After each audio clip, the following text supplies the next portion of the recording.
Hello, ನಾನು bus stand ಹತ್ರ ಇದ್ದೇನೆ. ನಿಮ್ಮೂರು ಬಸ್ ಸ್ಟ್ಯಾಂಡೇ. ಇಲ್ಲೇ ವೇಟ್ ಮಾಡ್ತೀನಿ, ಬೇಗ ಬಾ. ಸರಿ. ಹಾಯ್. ಇಷ್ಟು ವರ್ಷ ಬೇಕಾಯ್ತಾನ ನಿಂಗೆ? ಎಷ್ಟು ವರ್ಷದಿಂದ ಕರಿತಾ ಇದ್ದ ನಾವು ನಿಂಗೆ? ಬಿಸಿ ಇರ್ತನಲ್ಲ, ತುಂಬಾ ಬಿಸಿ ಇರೋದ್ರಿಂದ ಇವಾಗ ಎಲ್ಲೂ ಹೋಗಕ್ಕಾಗ್ತಾ ಇಲ್ಲ. ಸ್ವಲ್ಪ ಫ್ರೀ ಸಿಕ್ತು, ನಿನ್ ನೆನಪಾಗಿದ್ಕೆ ನಿಮ್ ಊರಿಗೆ ಹುಡ್ಕೊಂಡ್ ಬಂದೆ ನೋಡಿ ಈಗ. ಹೌದಾ?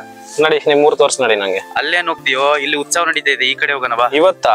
ಇವತ್ತೇಯೋ. ಏನ್ ಉತ್ಸವ? ನಮ್ಮೂರ್ದು ಮರದಲ್ಲಿ ಮಾಡ್ತಿದ್ದು ಕಾರ್ತಿಕ ಉತ್ಸವ ನಡೀತಾ ಇದೆ, ಹೋಗೋಣ ಬಾ. ಬಾ.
ಏಯ್, ಕಣ್ಕಣ್ಣ ನಿನ್ಗೆ ಸ್ವಲ್ಪ ಮ್ಯಾನಸ್ ಇಲ್ವಾ? ಮೈ ಮೇಲೆ ನೀರು ಹೋಗ್ತಿಯಲ್ಲ.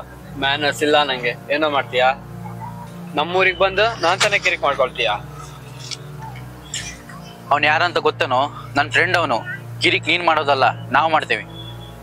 ಏಯ್, ಹೋಗ್ಲಿ ಬಿಡು, ಜಗಳ ಮಾಡ್ಕೊಂಡ್ರಲ್ಲ ಸರಿ ಆಗಲ್ಲ. ನೀವಿಬ್ರು ಇವತ್ತು ನನ್ನ ಹತ್ರನೇ ಕಿರಿಕ್ ಮಾಡಿದ್ದೀರಾ. ಇವತ್ತು ಕಾರ್ತಿಕದಲ್ಲಿ ಸೀನ್ ಕ್ರಿಯೇಟ್ ಮಾಡಬಾರ್ದು ಅಂತ ಸುಮ್ನಿದ್ದೀನಿ. ನೀವಿಬ್ರು ಎಲ್ಲಿ ಹೋಗ್ತೀರಾ? ನನ್ನ ಕೈ ಸಿಕ್ಕೇ ಸಿಗ್ತೀರಾ. ನಡೀರೋ, ಹೋಗೋಣ.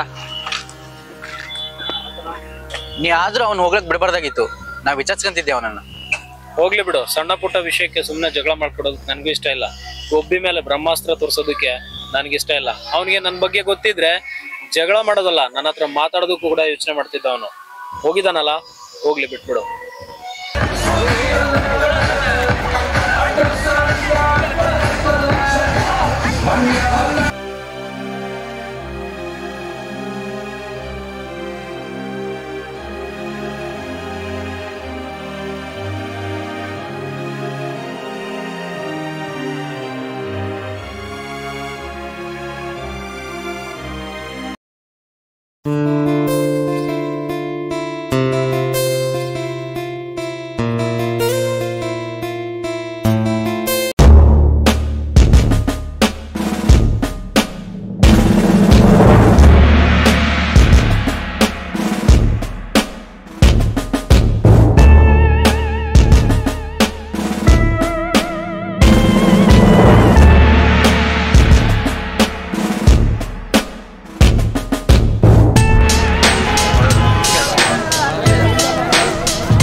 ಯಾಕೇನಾಯ್ತು? ಬೇಜಾರ್ಲಿದ್ಯಾ? ಏನಿಲ್ಲ ಬಿಡು. ಗೊತ್ತಿದೆ, ನೀ ಇನ್ನು ಪೂಜೆ ನೆನಪಲ್ಲಿ ಇದೆಯಲ್ಲ.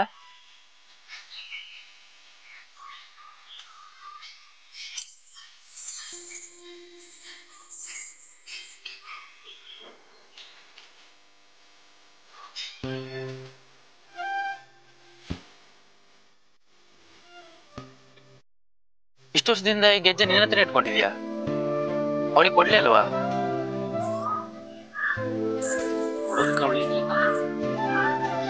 ಯಾರು ಕೊಡ್ಲಿ? ಇಷ್ಟು ವರ್ಷದಲ್ಲಿ ನೀವು ಒಂದ್ಸಲ ಅವಳು ಮೀಟ್ ಮಾಡ್ಲೇ ಅಲ್ವಾ? ನಿನ್ ಪ್ರೀತಿನ ಹೇಳ್ಕೊಂಡ್ಲೇ ಅಲ್ವಾ? ನಾನು ಅವಳನ್ನ ಮೀಟ್ ಮಾಡಿದ್ದೆ. ಅವಳು ಏನಂದ್ಲು ಗೊತ್ತಾ? ಗಿಫ್ಟ್ ಅಂತ ನನಗೇನೂ ಬೇಡ, ನಿಂಗಿಂತ ದೊಡ್ಡ ಗಿಫ್ಟ್ ನನಗೆ ಯಾವುದೂ ಇಲ್ಲ. ಹಾಗೂ ಕೊಡಬೇಕು ಅಂತ ಇದ್ದರೆ ನಿನ್ನ ಕೈಯಾರೆ ನೀನು ನನಗೆ ಕಾಲ್ಗೆಜ್ಜೆ ತಂದುಕೊಡು. ಅದನ್ನು ನೀನು ನಿನ್ನ ಕೈಯಾರೆ ನನಗೆ ತೊಡಿಸ್ಬೇಕು. ಇದಕ್ಕಿಂತ ದೊಡ್ಡ ಆಸೆ ಯಾವುದೂ ಇಲ್ಲ ನನಗೆ. ಏನಾಯ್ತು ಅವಳಿಗೆ? ಅವಳಿಗೇನೋ ಆಗಿಲ್ವೋ, ಲೈಫಲ್ಲಿ ಏನೋ ಅಚೀವ್ ಮಾಡೋದು ಕೊಟ್ಟಿರೋ ನನಗಿಂತ ಆಲ್ರೆಡಿ ಸೆಟಲ್ ಆಗಿರೋ ವ್ಯಕ್ತಿನೇ ಅವಳಿಗೆ ಬೇಕಿತ್ತು. ಅದಕ್ಕೆ ನನ್ನ ಪ್ರೀತಿನ ಕಸವಾಗಿ ತುಳಿದು ಇವತ್ತು ನನ್ನ ಬಿಟ್ಟೋದ್ಲು. ಹೋಗ್ಲಿ ಬಿಡು. ನಮ್ಮನ್ನ ಅರ್ಥ ಮಾಡ್ಕೊಂಡು ನಮ್ಮ ಜೊತೆ ಬರ್ತಾರಲ್ಲ ಅಂಥವ್ರ ಜೊತೆ ಜೀವನ ಮಾಡೋದೇ ಬೆಸ್ಟು.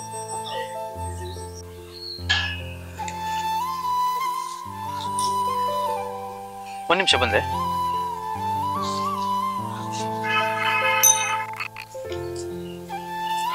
ಹಲೋ ಪಾಪು, ಹೇಗಿದ್ಯಾ?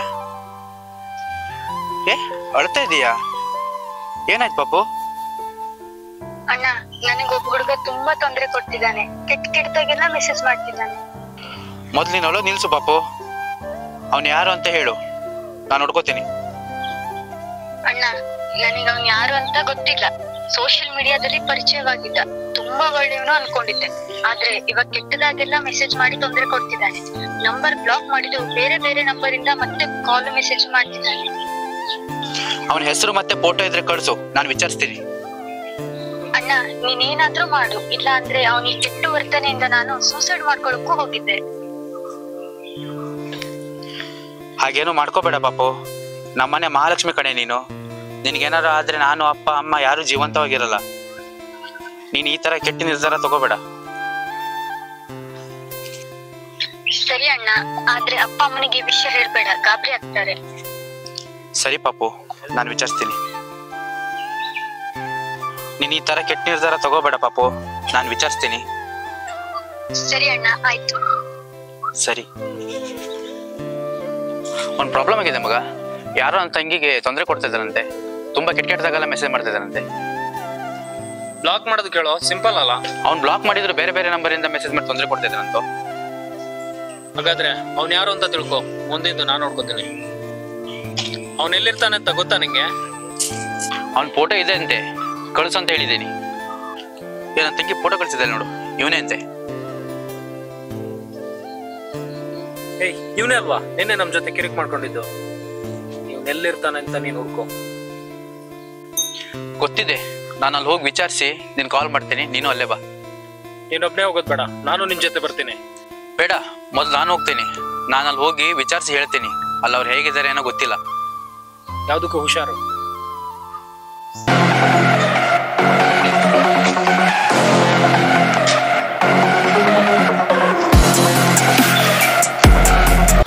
ನೋಡು, ವಿಡಿಯೋ ಮೆಸೇಜ್ ಹಾಕ್ತೀನಿ ಈಗ.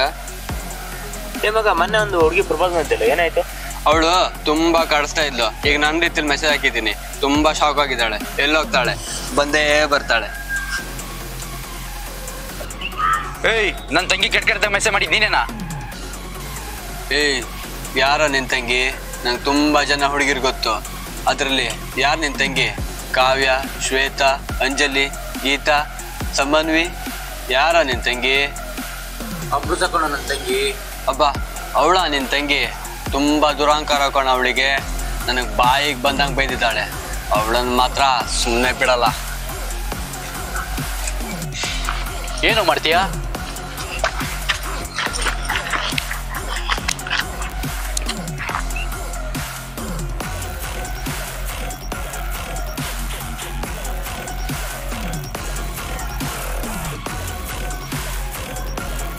ಲೇ, ನೀ ಮಾಡಿರೋ ಕೆಲ್ಸಕ್ಕೆ ನೀನು ತುಳು ಸಾಯಿಸ್ಬಿಡ್ತೀನಿ. ನಾ ಇರೋವರೆಗೂ ನನ್ನ ತಂಗಿ ಹತ್ರನೂ ಬರೋಕ್ ಬಿಡಲ್ಲ ನಿನ್ನ. ಹಾಗಿದ್ರೆ ನಿನ್ನ ಮುಗ್ಸೋಕ್ಕೂ ನಂಗೆ ಜಾಸ್ತಿ ಟೈಮ್ ಬೇಕಿಲ್ಲ. ಲೇ, ನೋಡೋದಕ್ಕೆ ಸೈಲೆಂಟ್ ಆಗಿದ್ದಾನೆ ಅಂತೇಳಿ ಸಾಧಾರಣ ಅನ್ಕೋಬೇಡ. ಬಂಡೆನ ಪುಡಿ ಮಾಡಿ ಲಾರಿ ಹೊಡೆ ಕೈಗಳಿವು. ಬಂಡೆನ ಹೊಡೆದಾಕ್ತಂಗೆ ನೀನು ಬುಲ್ಡೆನ ಹೊಡೆದಾಕ್ಬಿಡ್ತೀನಿ.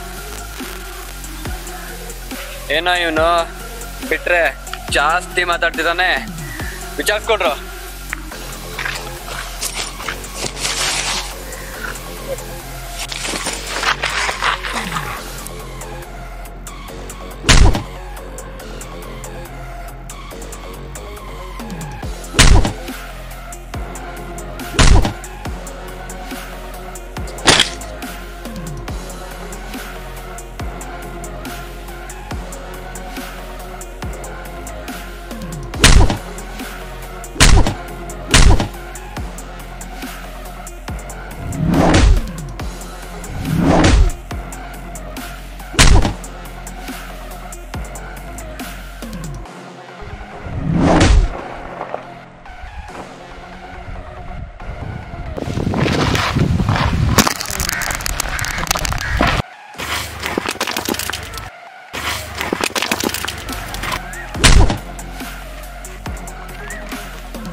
ನಿನ್ ತಂಗಿಗೆ ದುರಂಕಾರ ಅಂತ ಅನ್ಕೊಂಡಿದ್ದೆ, ಆದ್ರೆ ನಿನಗೆ ಜಾಸ್ತಿನೇ ಇದೆಯಲ್ಲೋ.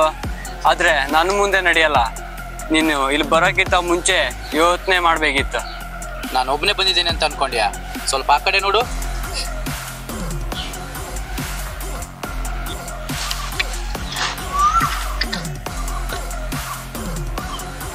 ಬಂದ ನೋಡ್ರು, ಇವನೇ ಅಂತೆ ಹೀರೋ.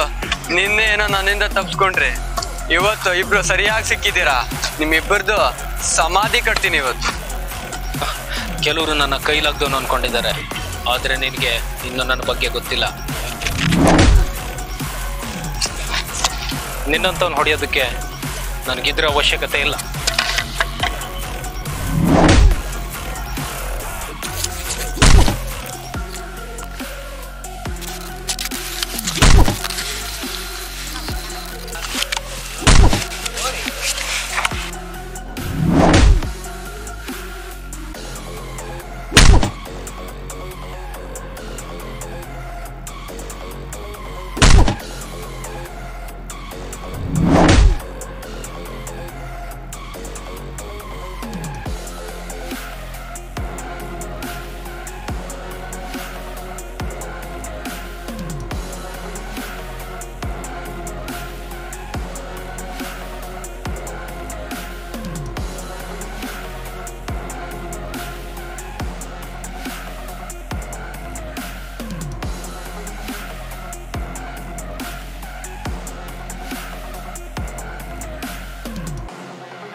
ಲೈ, ಒಂದು ಹೆಣ್ಣು ಅಂದ್ರೆ ಏನೋ ಅನ್ಕೊಂಡಿದ್ಯಾ?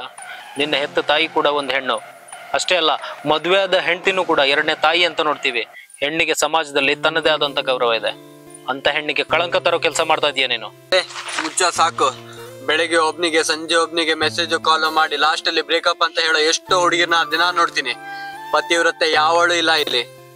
ಏಯ್, ಆದ್ರೆ ಎಲ್ಲ ಒಂದೇ ತರ ಇರಲ್ಲ. ಹೇಸಿಗೆ ತಿನ್ನೋ ಎಷ್ಟೋ ಜನರ ಮಧ್ಯೆ ತನ್ನ ಗಂಡನಿಗೆ ಕಾಯಿಲೆ ಇದೆ ಅಂತ ಗೊತ್ತಾದ್ರೂ ಕೂಡ ಕೊನೆವರೆಗೂ ಅವನ ಮಗು ತರ ನೋಡ್ಕೊಂಡು ಅವನ್ ತೀರ್ಕೊಂಡಾಗ ತಾನು ಸನ್ಯಾಸತ್ವ ಸ್ವೀಕರಿಸಿದಂತ ಅಂತ ಮಹಾತಾಯಿನ ರೀಸೆಂಟ್ ಆಗಿ ನಾವು ನೋಡಿದೀವಿ. ನಿನ್ನಂತವನಿಗೆ ಅಂತವ್ರ ಬೆಲೆ, ಅಂತ ಹೆಣ್ಣಿನ ಬೆಲೆ ಅರ್ಥ ಆಗಲ್ಲ. ಏಯ್, ಬೇರೆ ಪುರಾಣ ನಂಗೆ ಬೇಕಿಲ್ಲ. ನಾನು ಇರೋದೇ ಹಿಂಗೆ. ನಿನ್ನಂತವನ್ಗೆ ಬದುಕೋ ಅರ್ಹತೆ ಕೂಡ ಇಲ್ಲ.